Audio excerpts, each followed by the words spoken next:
Hello student, कैसे हो? सब बढ़िया। चल, आज हम शुरू करेंगे और चैप्टर नंबर 12 सब्जेक्ट हमारा साइंस। चलो, लास्ट तक हमने रजिस्टर तक समझा था, आज वहीं से हम शुरू करेंगे रजिस्टर। तो रजिस्टर क्या है, मैंने आपको पहले भी समझाया था, अब भी समझा रहा हूँ। रजिस्टर है वो कोई इलेक्ट्रिक करंट अदरवाइज वोल्टेज को क्या करता है, थोड़ा सा निकाल देता है। यानी कि जिसको रजिस्टर का वैल्यू क्या होता है, अगर रजिस्टर कोई भी कंडक्टर में ज्यादा होगा तो उसमें इलेक्ट्रिक करंट अदरवाइज वोल्टेज कम पास आउट होंगे और as compare to by inductor. Ready? Conductor, अगर कोई कंडक्टर रहा तो इजी करंट पर अगर रजिस्टर ज्यादा होगा तो उसमें से इलेक्ट्रिक करंट जल्दी से इजीली पास आउट नहीं होगा। तो आप देख सकते हो मैंने यहाँ पर टॉपिक लिखा हुआ है। सबसे पहला फर्स्ट पॉइंट देखो, यहाँ पर register of an electric component that limit or regulate the electric register of electric component। Register क्या यूज करता है इलेक्ट्रिक कंपोनेंट को, that limit of regulate the electric current, और इलेक्ट्रिक करंट का लिमिट मेजरमेंट करने के लिए यूज होता है। लिमिट मेजरमेंट करने के लिए नहीं, पर रेगुलेटर जो होता है रेगुलेट यानी कि इलेक्ट्रिक करंट को ज्यादा कम करने के लिए ये रजिस्टर यूज होता है। और register is anything that electricity can travel through easily.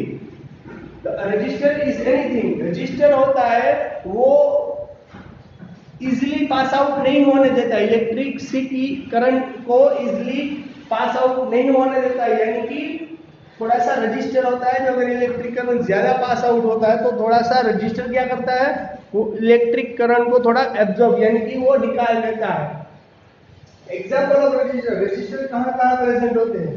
तो रजिस्टर में फैन में बल्ब होता है, टीवी, ईसी, यानी कई चीज जैसे इलेक्ट्रिक कोई सारे कंपोनेंट्स ऐसे हैं जिसमें रजिस्टर कंपलसरी लगाना पड़ता है। हम हमारे रेगुलर यूजेस में भी कई सारे ऐसे कंपोनेंट्स हैं, कई सारे ऐसे इंस्ट्रूमेंट हैं जो हम रजिस्टर उसमें से यूज करते हैं। ओके, चलो, अब रजिस्टर है तो रजिस्टर के मेनली टू पार्ट्स पर हम यहाँ पर निकालेंगे, एक सीरीज रजिस्टर और एक पैरेलल रजिस्टर है। तो रजिस्टर के मेनली टू पार्ट्स हम यहाँ पर निकाल सकते हैं, सीरीज और पैरेलल। सीरीज का यूज होता है, पैरेलल का यूज होता है, वो हम देखेंगे बाद में। पहले रजिस्टर, तो रजिस्टर की दो टाइप्स है, रजिस्टर इन सीरीज और रजिस्टर इन पैरेलल। सबसे पहले हम देखेंगे register in series. Register in series का मतलब क्या होता है कि यहाँ संदर्भ में डायग्राम ड्रॉ कर रहा हूँ, उस डायग्राम के हिसाब से हम जाएंगे। यहाँ पर तीन रजिस्टर है, 1, 2 और 3। देखो यहाँ पर देख सकते हो, यहाँ पर तीनों एक ही लाइन में जुड़े हुए हैं, यानी कि हम इससे क्या करेंगे, रजिस्टर 1, रजिस्टर 2 एंड रजिस्टर 3। आई बात समझ में? यहाँ से समझ लो कि यहाँ कोई बैटरी रखी हुई थी, यहाँ पॉजिटिव, यहाँ नेगेटिव, यहाँ पे कोई स्विच थी और यहाँ से इलेक्ट्रिक करंट फ्लो हो रहा है। आपको मालूम है कि इलेक्ट्रिक करंट की डायरेक्शन कौन सी है, पॉजिटिव टू नेगेटिव, यानी कि इलेक्ट्रिक करंट यहाँ से पास आउट होगा। समझ लो कि यहाँ पर इलेक्ट्रिक करंट मेजरमेंट करने के लिए एमीटर रखा गया हुआ था। रेडी? आई बात समझ में? तो यहाँ पर क्या रखा गया हुआ था, एमीटर। रेडी? इलेक्ट्रिक करंट को मेजरमेंट करने के लिए एमीटर। समझ लो कि यहाँ से इलेक्ट्रिक करंट पास आउट हो रहा है, यहाँ से इलेक्ट्रिक करंट गया। अगर आपको इसका वोल्टेज मेजरमेंट करना है, क्या मेजरमेंट करना है, वोल्टेज, तो समझ लो कि यहाँ से आपको वोल्टेज मेजरमेंट इसका करना है, तो आपको यहाँ पर क्या करना पड़ेगा, वोल्टमीटर लगा देना पड़ेगा। यानी कि अगर आप यहाँ पर वोल्टमीटर लगा दोगे तो इसमें से कितना वोल्टेज जाएगा वो आपको मालूम चल जाएगा। रेडी? फर्स्ट R1 का कितना वोल्टेज है वो आपको मालूम चल जाएगा। याद रखना, आपको अगर मालूम है तो मैं कह देता हूँ, अकॉर्डिंग टू ओम्स लॉ हमारे पास फॉर्मूला थी I = IR, V = IR, वो हमारे पास फॉर्मूला थी। वही फॉर्मूला हम यहाँ पर सीरीज में यूज करेंगे, R1, R2, R3। यहाँ पर तीन रजिस्टर दिए गए हुए हैं, यहाँ पर तीन रजिस्टर दिया गया हुआ है। हमें टोटल रजिस्टर कितना था वो हमें ढूंढना है। How can we find it? तो देखो यहाँ पर तीन रजिस्टर सीरीज में कनेक्ट है, इसलिए अगर इसमें से करंट जाएगा यहाँ पर वोल्टेज कांस्टेंट होगा, वोल्टेज कांस्टेंट, यानी कि वोल्टेज की वैल्यू चेंज नहीं होगी। क्यों? क्योंकि तीनों में सेम वोल्टेज रहेगा। यहाँ से इन दोनों में से सेम करंट पास आउट होगा, यहाँ पर भी, यहाँ पर भी, यानी कि यहाँ वोल्टेज है वो कैसा रहेगा? सेम रहेगा। यहाँ पर वोल्टेज कैसा रहेगा? सेम। तो यानी कि यहाँ पर देखो, यहाँ V IR था, V IR one first formula समझ लो। तो पहला रजिस्टर है उसकी वोल्टेज क्या है? V1 दे देता हूँ, रेडी? उसको बोलते हैं तो V1, तो V1 क्या हो गया? I R1। आई बात समझ में? आगे बात समझ में, रेडी? चलो यहाँ पर सॉरी, इलेक्ट्रिक करंट है वो कैसा रहेगा? कांस्टेंट रहेगा। इलेक्ट्रिक करंट है वो ही कांस्टेंट रहेगा, वोल्टेज कांस्टेंट नहीं रहेगा। बाय मिस्टेक बोल दिया, रेडी? यहाँ पर वोल्टेज कैसा रहेगा? कांस्टेंट रहेगा। यानी कि यहाँ अगर वोल्टेज ढूंढोगे यहाँ पर भी डिफरेंट मिलेगा, यहाँ पर भी कैसा मिलेगा? डिफरेंट। यानी कि यहाँ पर वोल्टेज कैसे होंगे? डिफरेंट, पर इलेक्ट्रिक करंट सभी में से कैसा पास आउट होगा? सेम। अगर किसी जगह पर कोई इंस्ट्रूमेंट है वो सीरीज में कनेक्टेड होगा तो इलेक्ट्रिक करंट सभी में से कितना? सेम पास आउट होगा। आई बात समझ में? चलो यहाँ V2 के लिए, यानी कि V2 IR2 according to our formula. चलो यहाँ पर वोल्टेज V3, यानी कि V3 IR3। हमें टोटल रेजिस्टेंस ढूंढना है। हमें क्या ढूंढना है? Total resistance. How can we find it? Total resistance को हम V कहते थे, V यानी कि V1 plus V2 plus V3। Total voltage क्या हो गया? V V1 plus V2 plus V3।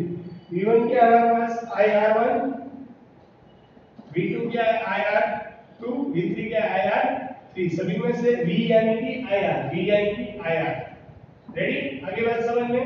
देखो यहाँ पर सभी में से कॉमन चीज क्या है? I को मैं बाहर ले रहा R1 plus R2 plus R3। यहाँ पर I का तो R क्या मिला? R1 plus R2 plus R3। ये हो गया हमारा टोटल रेजिस्टेंस, ये हो गया हमारा total resistance. R1 plus R2 plus R3। अगर कई बार कहीं कहीं आपको पूछे कि सीरीज रेजिस्टेंस, अगर कोई रेजिस्टेंस है आपके पास, रजिस्टर है, उसको अगर सीरीज में कनेक्ट करना हुआ, अगर उसको सीरीज में कनेक्ट करना हुआ तो हम उस फॉर्मूला किस फॉर्मूला से यूज करेंगे? तो हमारे पास फॉर्मूला रहेगी R1 plus R2 plus R3। इस तरह से हम सीरीज रेजिस्टेंस की फॉर्मूला है, अगर कोई बार इंस्ट्रूमेंट में सीरीज कनेक्शन हुआ तो हम इस फॉर्मूला से डिराइव कर सकते हैं और टोटल रेजिस्टेंस कितना है वो ढूंढ सकते हैं। यानी कि total resistance R1 plus R2 plus R3 होगा। हमने यहाँ पर क्या कैसा रेजिस्टर ढूंढा? हमने यहाँ पर सीरीज रेजिस्टर समझा।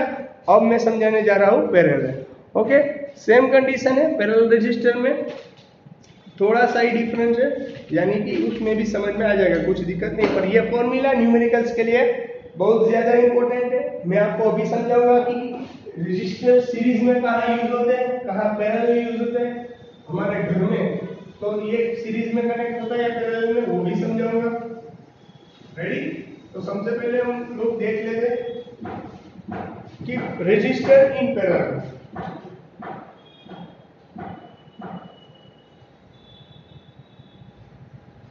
रेजिस्टर इन पैरेलल, पैरेलल यानी कि किस तरह से ये समझाता हूँ। पहले मैं डायग्राम ड्रॉ कर लेता हूँ।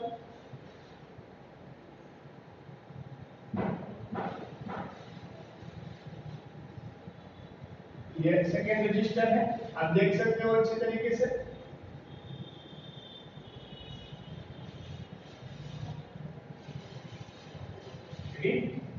चलो यहाँ पर क्या है?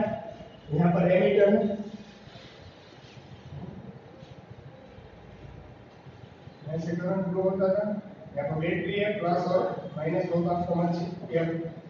जो एरो बड़ा रहता है वहां पर, यहाँ पर स्विच है, इलेक्ट्रिक करंट है वो पॉजिटिव टू नेगेटिव डायरेक्शन में रहेगा, यानी पॉजिटिव नेगेटिव। अगली बात समझ में, ये तीन रजिस्टर है R1 R2 R3, रेडी? आई बात समझ में? अगर यहाँ पर कोई वोल्टमीटर हमें अटैच करना होगा तो वोल्टमीटर ऐसे अटैच होगा, वोल्टमीटर ऐसे अटैच होगा। वोल्टमीटर अटैच होगा यानी कि पूरा एक ही वोल्टमीटर नहीं है, सभी में आप ऐड करने जाओगे तो एक ही वोल्टमीटर आपको कनेक्शन मिलेगा। और यहाँ पर जो सीरीज कनेक्शन था, जो हमने रजिस्टर इन सीरीज था, तो रजिस्टर इन सीरीज में क्या था? इलेक्ट्रिक करंट है वो कांस्टेंट है, पर रजिस्टर इन पैरेलल में कौन सा टर्म कांस्टेंट है? V कांस्टेंट है। कौन सा टर्म कांस्टेंट है? V। आई बात समझ में?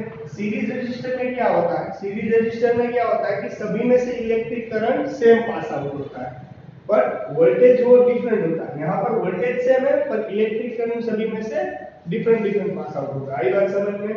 तो हमारे पास फॉर्मूला थी, सिंपल फॉर्मूला V IR, उसी में से ही चलेंगे।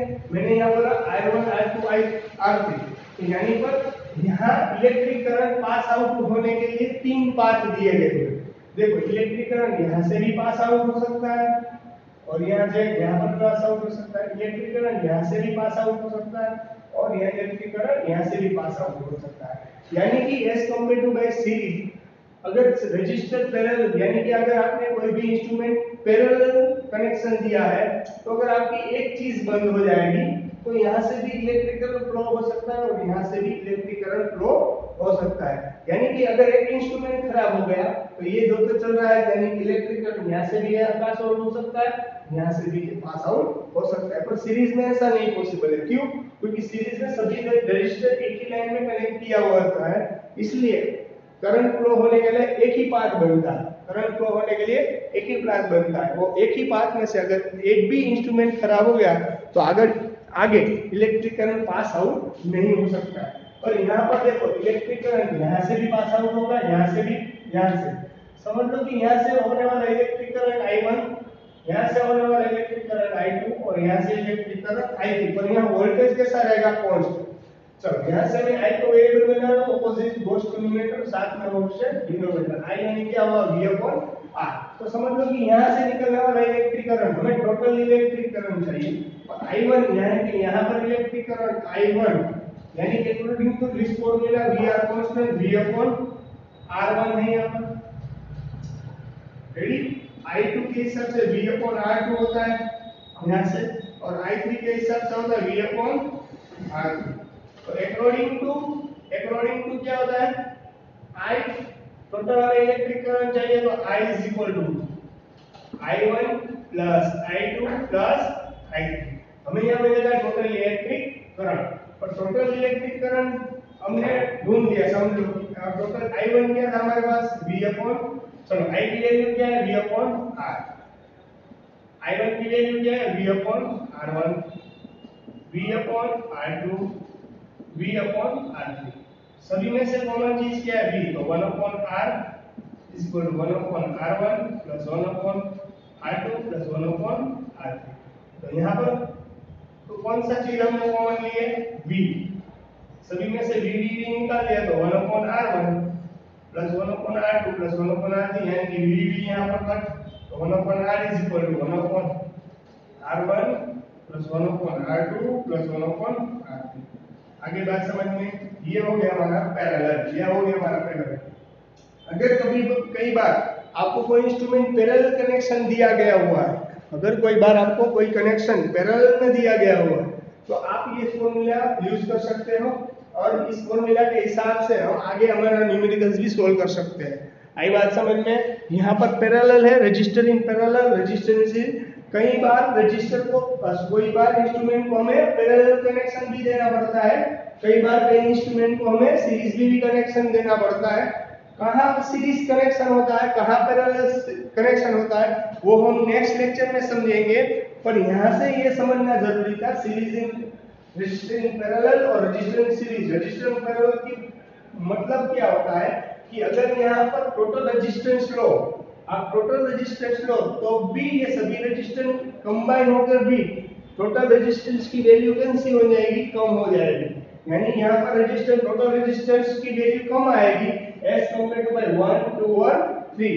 पर सीरीज में क्या होता है? टोटल रेजिस्टेंस होता है, जो हमारा फाइनल रेजिस्टर होता है, टोटल रेजिस्टेंस की value always greater than to R1 R2 and R3, वो उसके हिसाब से सबसे ज्यादा रहेगी। आई बात समझ में अच्छी तरीके से? यहाँ पर 1/R की वैल्यू R1 R2 और R3 के हिसाब से कम रहेगी और सीरीज में कैसी रहेगी?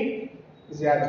यहाँ टोटल रेजिस्टेंस की वैल्यू कम रहेगी as compare to R1 R2 R3, और सीरीज में टोटल रेजिस्टेंस की वैल्यू हायर रहेगी as compare to by R1 R2 और R3।